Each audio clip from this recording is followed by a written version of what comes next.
Bermula orang yang berhadap kepada Allah dengan beribadah bagi Allah, memperbanyak zikir dan muraqabah, kismani terbagi dua. Orang-orang yang sibuk dengan ibadah, mereka itu terbagi dua kelompok. Al-muqbil ilallah ta'ala, ini orang yang menggunakan waktunya, hampir semua waktunya digunakan untuk ibadah, zikir dan sebagainya. Terbagi mereka itu kepada dua kelompok. Imma ayyakuna dha qalbin multa'in bihubbih qabla an yatafakkara fi dalaili wujudih wa kasrati in'amih fayastalizzu bil ibadati lahu fawasala ila hadratillah ay hasala lahul ma'rifatu bisuhulatin wa khiffah. Golongan pertama, orang-orang yang menghabiskan waktu untuk ibadah itu adalah orang yang mempunyai hati yang berkilau dengan cinta kepada Allah. Hatinya ini berkilau cinta kepada Allah. Sebelum bahwa mereka itu tafakkur tentang dalil-dalil adanya Allah, sebelum mereka tafakkur banyaknya nikmat yang diberikan Allah. Nah, ini kelompok, artinya orang ini belum lagi menuntut ilmu, belum lagi tafakkur tentang keesaan Allah, tentang banyaknya nikmat Allah, belum sampai ke sana. Tahu-tahu orang ini diberi Allah mahabbah kepada Allah dalam hatinya. Diberi Allah mahabbah, cinta kepada Allah dalam hatinya itu. Lalu dia itu merasa lezat dengan ibadah. Padahal belum lagi menuntut ilmu, belum lagi belajar apa-apa dalil adanya Allah, apa dalil kidamnya Allah, apa dalil bakanya. Sifat 20 hajanya belum matang lagi. Apalagi hukum-hukum fikih yang luas makinnya belum mengerti. Tapi Allah beri orang ini cinta kepada Allah dalam hatinya. Ini hanya tahu bahwa Allah itu Tuhannya. Hanya sampai di situ, Allah itu hanya Tuhannya. Nah, diberi Allah kecintaan hatinya kepada Allah, lalu dia menghabiskan waktu untuk ibadah dengan lezat dan nikmat ibadah itu. Maka akhirnya orang ini sampai ke hadirat Allah. Artinya hasil bagi orang itu ma'rifatullah bisuhulatin wa khiffah, dengan jalan yang mudah dan inting. Ada sulit. Karena apa? Karena berdahulu diberi Allah cahaya cinta dalam hatinya. Lalunya kerindangan, lalunya kerinduan lawan Allah. Beribadah siang malam, nikmat baginya berzikir. Padahal orangnya belum mengaji sebujurnya lagi, belum mengaji sebujurnya, belum tobat sebenarnya. Tapi Allah memberi. Nah, ini artinya qaumun tasbiqu anwaruhum azgarahum. Ini kelompok yang didahului oleh cahaya sebelum mereka itu berzikir. Fahadha mimman sabaqat lahul anwar qabla al-azkar. Wa hadha yasduqu alaihi qauluhu ta'ala, dan ini kelompok termasuk dalam firman Allah, yakhtassu bi rahmatihi may yasha. Allah menghususkan, mengistimewakan dengan rahmatnya akan orang yang Allah kehendaki. Ini orang-orang yang diistimewakan oleh Allah tanpa susah payah, tanpa melalui halangan, rintangan, diberi Allah langsung ke dalam hatinya cahaya cinta kepada Allah. Akhirnya dia cinta kepada Allah padahal belum tahu apa-apa lagi tentang Allah Subhanahu wa ta'ala. Nah, ini Allah menyebutkan dalam Al-Quran, yahtassu birahmatihi may yasha. Allah bisa memberi itu kepada orang-orang yang dia kehendaki dengan rahmatnya. Wa min hadzal fariq Ibrahim ibnu Adham wa amsaluh, termasuk dalam golongan ini seperti Imam Ibrahim bin Adham dan kawan-kawannya. Ibrahim bin Adham ini seorang laki-laki yang hidupnya dalam istana kerajaan, yang bergelimang dengan harta kekayaan. Hobinya, kesukaannya berburu, jauh dengan nilai-nilai agama. Nah, suatu hari Ibrahim bin Adham ini berburu. Nah, berburu kayak biasanya berburu, sukanya berburu. Tahu-tahu timbul dalam hatinya geritik. Nah, dalam hatinya bisikan timbul. Alihadza khuliqta. Apakah engkau diciptakan Allah untuk berburu? Timbul dalam hatinya geritik itu. Apakah aku dicipta Allah untuk berburukah hidup ini untuk apa? Nah, di saat itulah Ibrahim bin Adham melepas pakaiannya. Dia tinggalkan istana, dia mengembara, akhirnya sampai ke kota Mekah. Di sana dia berjumpa dengan para imam dan menuntut ilmu di sana sampai beliau ma'rifat kepada Allah Subhanahu wa ta'ala. Nah, ini orang dengan nyaman, dengan perasaan lezat tanpa melalui susah payah. Siapa lagi contohnya? Fudail bin Iyad rahimahullah. Fudail bin Iyad ini yang dikenal sebagai qati'ut tariq, seorang perampok. Nah, perampok jauh dengan nilai-nilai agama. Satu malam begitu hendak merampok, mendengar ada lantunan satu ayat Al-Quran. Alam ya'ni lilladzina amanu an takhsha'a qulubuhum li dzikrillah. Itu ayatnya. Begitu mendengar ayat itu, Ibrahim bin Fudail bin Iyad ini terketuk hatinya. Kapan aku tobat? Kapan aku kembali kepada Allah? Nah, pada malam itu juga Fudail bin Iyad mengembara sampai ke kota Mekah menuntut ilmu di sana, akhirnya menjadi seorang waliullah yang ma'rifat dengan Allah Subhanahu wa ta'ala tanpa ada yang mengajak, kada ada yang memaksa, kada ada yang membawai, dengan keringanan hatinya sendiri dilontarkan oleh Allah Subhanahu wa ta'ala. Zunnun al-Misri, salah seorang aulia Allah yang terkenal di Mesir, dulunya suka mabuk, dulunya suka macam-macam kejahatan, jauh dari agama. Nah, begitu beliau satu saat mendengar Imam Hasan Basri sedang ceramah di suatu masjid, terketuk hatinya. Akhirnya langsung tobat kepada Allah dan menuntut ilmu, beribadah dengan nikmat, dengan lezat sampai kepada ma'rifat Allah Subhanahu wa ta'ala.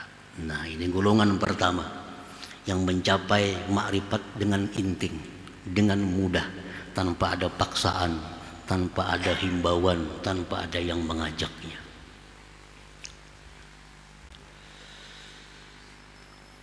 Wa imma ayyakuna dha qalbin khaifin min Allah ta'ala ba'da an sami'al ayat wal akhbar wa kalamal akhyar fa yajtahidul iqbal 'ala Allah ta'ala bi mujahadati nafsihi wal khalwah wal bu'li 'anil ahli wal balad wa talaba asy-syaikh al-mursyid fa dzakara Allah ta'ala wa raqabahu bin nasabi wat ta'ab hatta wasala ila hadratillah ta'ala ay 'arafa Allah ta'ala.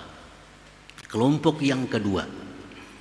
Nah, kelompok yang kedua, orang yang sibuk habis waktu beribadah kepada Allah, orang yang hatinya itu ada takut kepada Allah sesudah mendengar Al-Quran atau hadis atau perkataan-perkataan hikmah. Nah, mendengar itu takutan hatinya, takutan. Lalu dia bersungguh-sungguh menghadap Allah. Dia berjuang melawan nafsunya. Nah, berjuang melawan nafsu. Dia berkhalwat. Dia menjauh dari keluarga dan negerinya. Dia mencari guru pembimbingnya.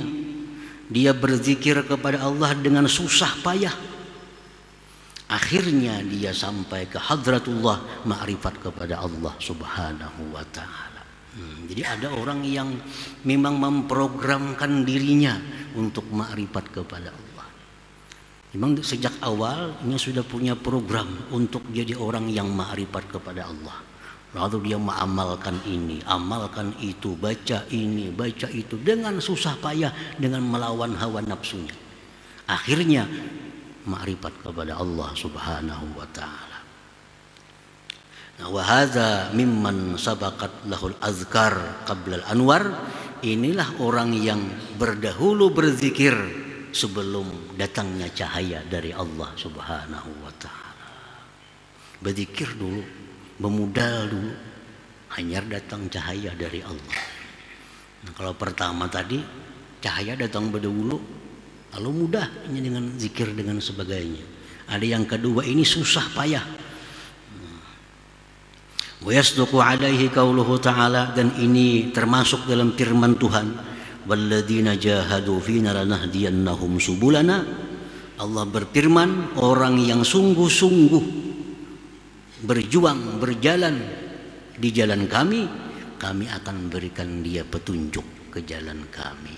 Nah, orang yang sungguh-sungguh hendak ma'rifatullah, sungguh-sungguh hendak mengenal Allah, Allah bersumpah, lanahdiyannahum subulana, pasti mereka akan kami beri petunjuk untuk ma'rifat kepada Allah subhanahu wa ta'ala. Tapi jahadu, berjuang. Nah, berjuang, berkhalwat, meninggalkan kampung, berzikir sekian, dipaksanya nafsunya. Akhirnya diberi Allah jiwa ma'rifat itu. Nah, wa min hadzal fariq, dari golongan ini Al-Imam Sahal bin Abdullah At-Tustari wa amsaluh, seperti Imam Sahal bin Abdullah At-Tustari. Ini contoh seorang waliullah, seorang yang ma'rifat kepada Allah mulai awal, tahapan pertama, tahapan kedua, sampai seterusnya mendapat ma'rifat. Satu demi satu dilaluinya, rintangan dan sebagainya.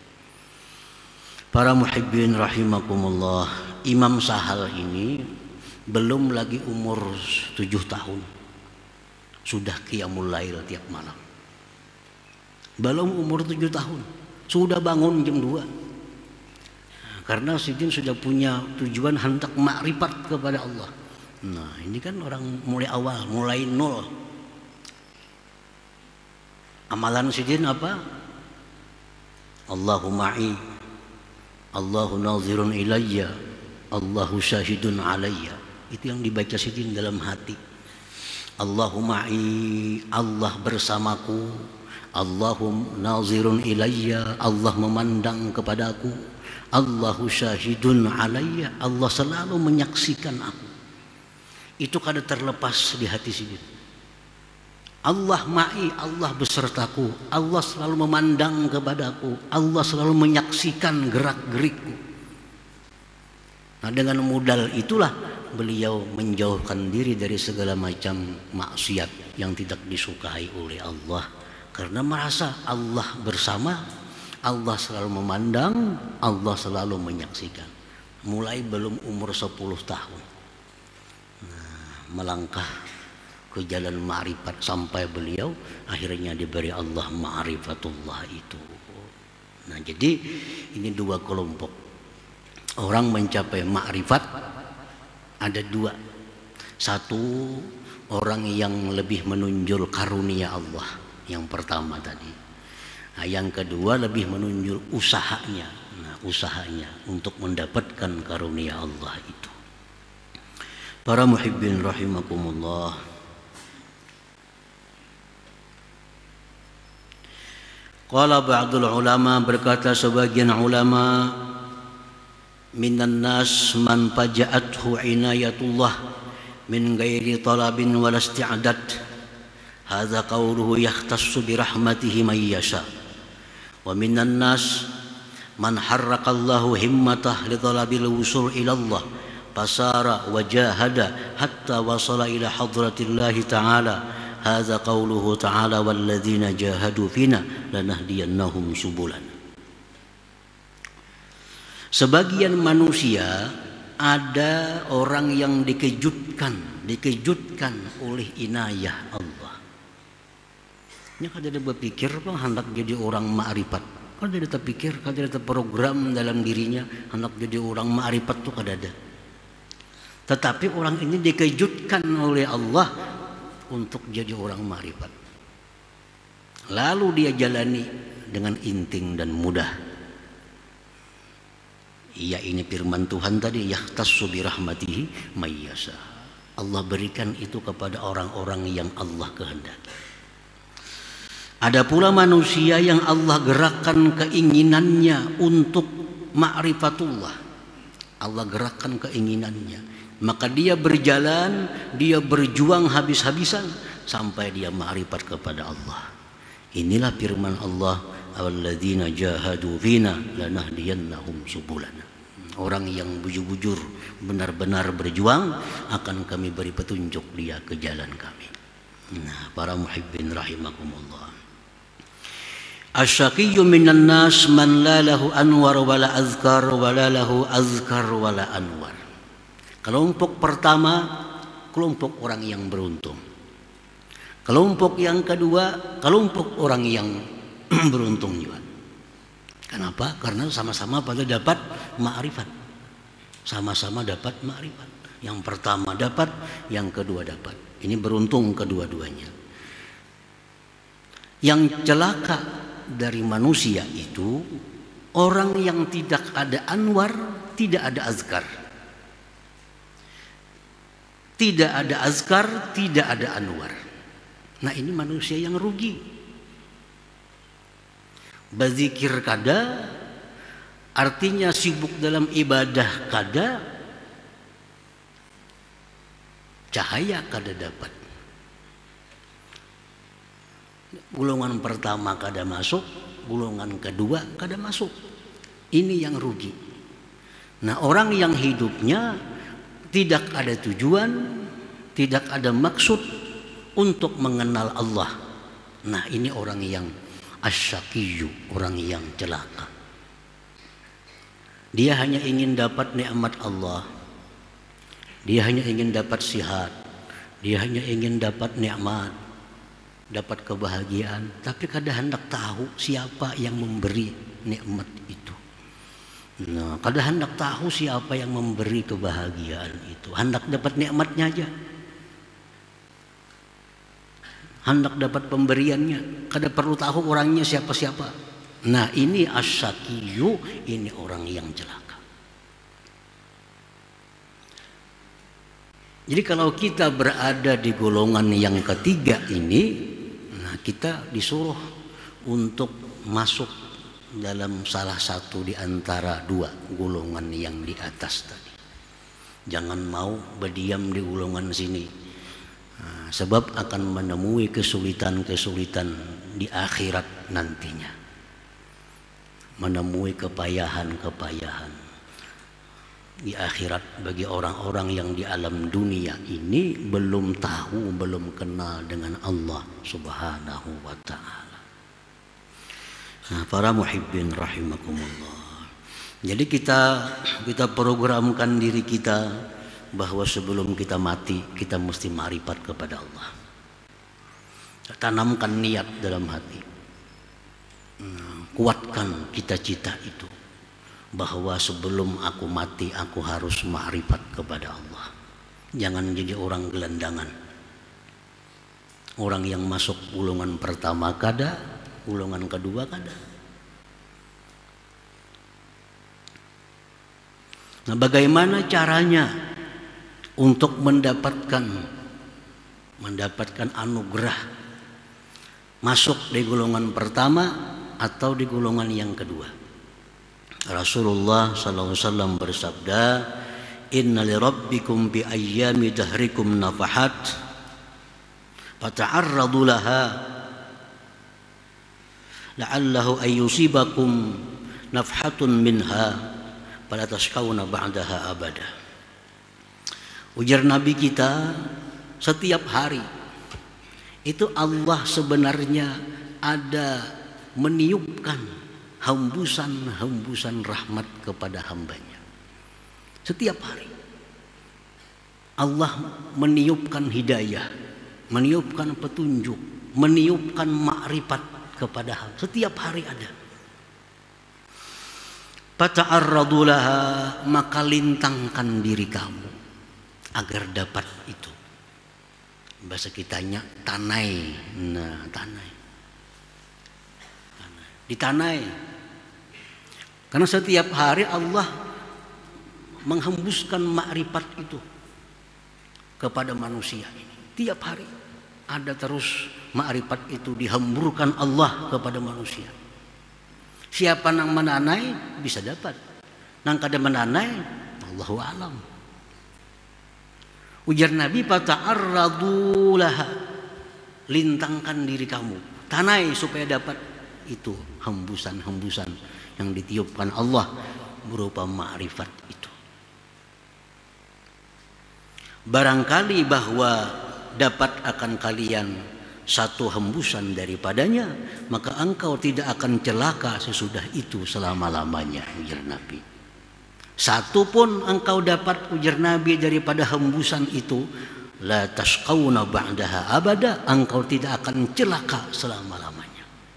Nah, sebuting aja dapat kita. Dan setiap hari itu dihambur oleh Allah Ta'ala. Dihambur. Nah, tinggal kita mau kada menanai itu. Nah, mau kada mengintai, mau kada melintangkan diri untuk itu.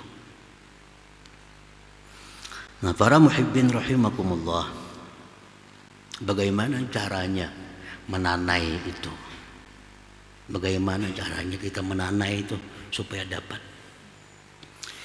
Nah, yang pertama, talabul amakinis syarifah, nah, mencari tempat-tempat yang mulia seperti Makkah, Madinah, Baitul Maqdis, Multazam, Hajar Aswad, Pancuran Amas. Itu amakinus syarifah, tempat di mana Allah banyak mencurahkan rahmat di situ. Datangi ke situ, rancaki ke sana, berdoa di sana. Barangkali kita dapat satu, sudah selamat, kada akan celaka selama-lamanya. Nah, satu itu datangi tempat-tempat yang mulia. Ini salah satu cara untuk mendapatkan makrifat kepada Allah itu. Apalagi selain pada itu,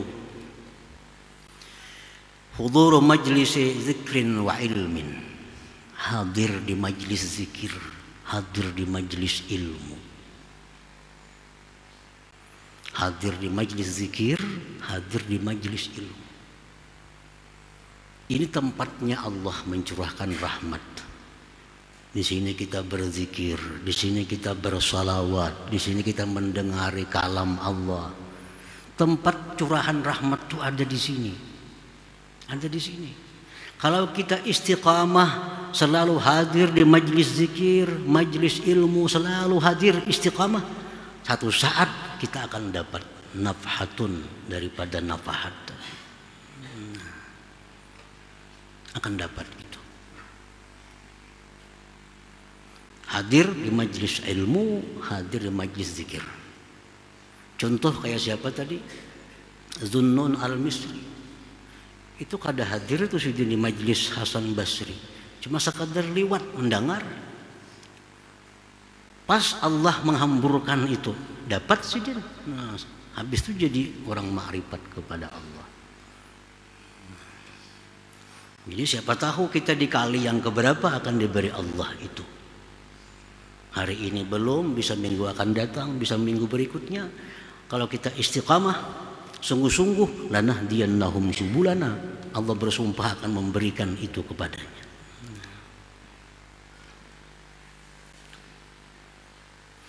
Yang ketiga, ziaratul awliya was salihin fi hayatihim wa mamatihim.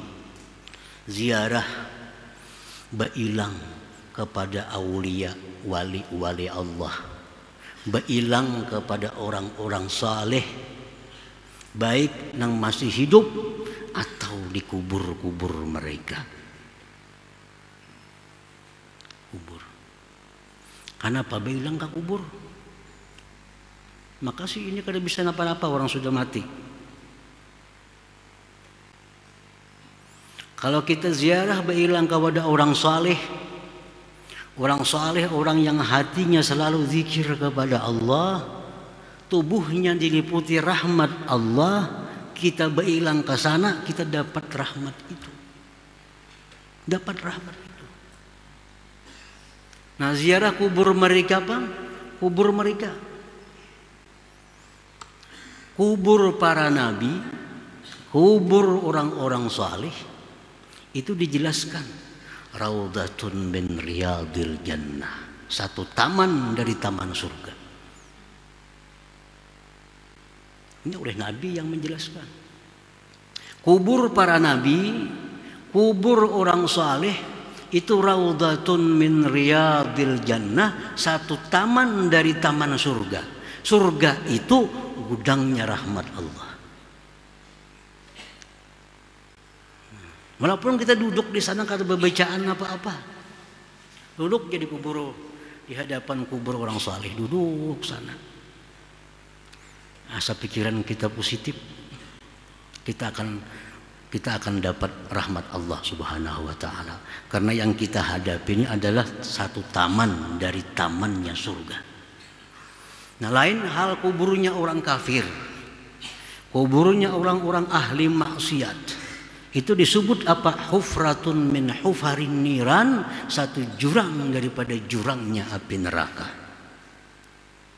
Jangan duduk di situ. Jangan duduk di kuburan Cina. Karena apa? Karena itu ujar Nabi, hufratun min hufarin niran, satu jurang daripada jurangnya api neraka. Dan neraka ini adalah kumpulan daripada kemurkaan Allah Subhanahu wa taala. Terlepas yang dikubur itu bisa memberi syafaat, terlepas yang dikubur itu bisa apa, kada usah itu. Kita duduk di kubur, di hadapan kubur Nabi, di hadapan kubur orang saleh, itu sudah duduk di taman surga. Raudhatun min riyadil jannah. Makanya rajin doa-doa haul, doa-doa arwah. Allahumma ij'al qabrahu raudatan min riyadil jannah. Itu kang doa nih, ya Allah jadikanlah kubur fulan itu taman dari taman surga. Nah, kalau orang saleh itu jelas kuburnya taman surga, apalagi kuburnya para nabi, taman surga. Jadi ketujuh ziarah kepada orang saleh, baik yang masih hidup atau yang sudah wafat, itu merupakan menanai nafhatun min nafahatillah tadi. Nah, selanjutnya lagi waddu'a fil awqatis syarifah, doa di waktu-waktu yang mulia, di waktu-waktu yang mulia. Seperti hari Jumat itu ujar Nabi ada waktu. Ujar Nabi di hari Jumat itu ada waktu. Siapa yang berdoa kebetulan pada waktu itu, doanya akan diijabah oleh Allah. Nah, intai waktu itu. Kapan waktunya? Ada yang mengatakan waktu terbit matahari, ada yang mengatakan menjelang tenggelamnya matahari. Macam-macam pendapat para ulama. Nah, intai di waktu itu berdoa kepada Allah Subhanahu wa taala. Jangan sampai kita mati, jangan sampai kita habis umur belum merasakan apa yang dinamakan ma'rifat kepada Allah Subhanahu wa taala itu. Asal bujur-bujur, benar-benar sungguh-sungguh kita berusaha, Allah berjanji akan memberikannya kepada mereka itu.